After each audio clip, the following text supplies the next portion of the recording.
Journalist Alan Weisman wrote a book called The World Without Us, a thought experiment that imagined and laid out how the planet Earth might react if all humanity suddenly disappeared. In it, he speculates that after about 500 years, human civilization would be completely overtaken by forests as nature takes back the planet, as it were.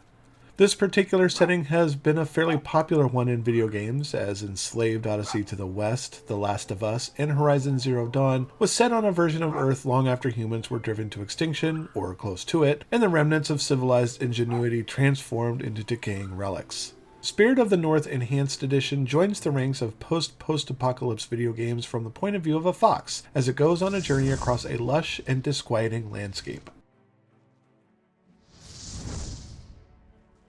Spirit of the North draws comparisons from that game company's Journey, as Spirit also offers an adventure presented without dialogue, printed mission objectives, or combat. Much of Journey was about exploring an alien landscape with other players who would randomly appear during your pilgrimage towards a glowing shaft of light far off in the distance. Infused Studio exchanges hooded figures for a lone fox whose simple and lonely existence is made all the more interesting after interacting with the spirit that assumes a similar form. Together, you'll venture across extreme landscapes and overcome natural obstacles to reach the source of a strange, ribbon-like red mist that hangs low over the sky. The opening moments of the game are dedicated to getting your bearings within a snowy tundra and explore the fox's limited moveset that covers sprinting, swimming, and letting out a bark or two. The adventure expands after an encounter with a fox spirit who imbues the animal with the power to gather energy from plant life and use it as a key to open the path forward. That energy can also be used to reveal cave murals that present the history of the land and its people who had thrived once upon a time but succumbed to a mysterious plague that continues to corrupt anything it touches. Like Journey, you're constantly moving forward, and the red trail in the sky gets larger and more imposing as your final destination nears. Pulling back the camera a bit, the layout of the game involves a series of large puzzle areas connected by linear passages, and only by manipulating carved stones and environmental obstacles will you be able to advance to each new area. At certain parts of the adventure, you'll be led to special shrines that unlock new abilities, like an air dash and a powerful bark that can dispel the plague to help solve some of the more advanced puzzles. Spirit of the North likes to take things slowly at the start, but once you reach the 5th chapter, it significantly ramps up its puzzle platforming gameplay. You're going to be doing a lot of running around and jumping in your quest, and Spirit of the North does most of that well. The fox moves smoothly and can endlessly sprint to cover large distances. I wish the base movement speed was a little faster so I didn't have to spend the entire game holding down the sprint button, and not hear the fox pant all the time. Jumping, on the other hand, is a real pain that makes most of the late game areas more annoying than they should, because you can't steer the fox midair. As a result of this, you'll spend more time than necessary lining up the fox in the direction you want to go. Otherwise, you'll fall off the sides or not cross the gap, which means you'll have to run back, reposition yourself, and try again.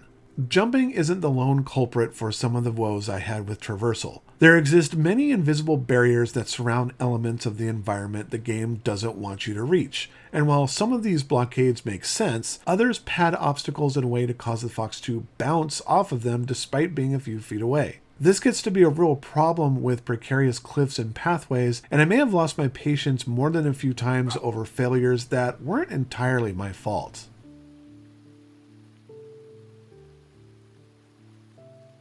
Even though I got exasperated at the sight of certain puzzle features and jump-heavy traversal sequences, Spirit of the North was hard to put down.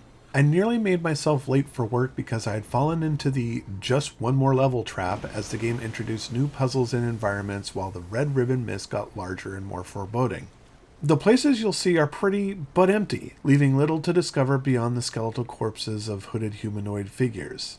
If you reunite these corpses with magical staves, the spirits trapped inside the remains are freed from their earthly bonds and allowed to pass on to the great thereafter, which also happens to double as a trophy goal.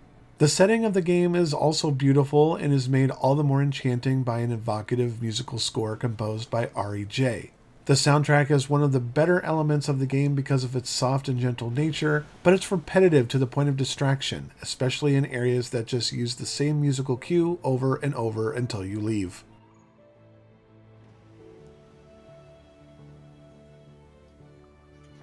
Spirit of the North Enhanced Edition is a charming adventure that stars a cute and fluffy fox exploring a lush landscape that has all but forgotten human existence. While I enjoy the game's concept, the end result shows a priority of style over substance. And because the game is so empty and isolating, it is easy to pick out its flaws.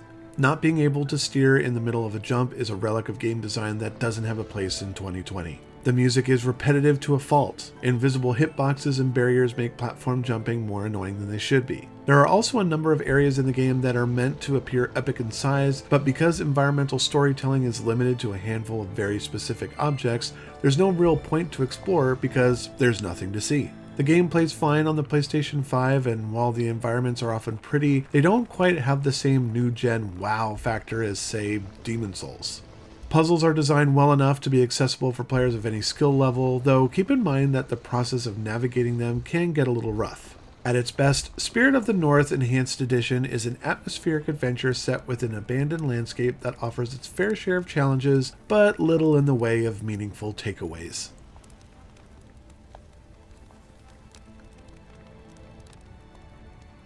DarkStation gives Spirit of the North Enhanced Edition for the PlayStation 5 3.5 stars.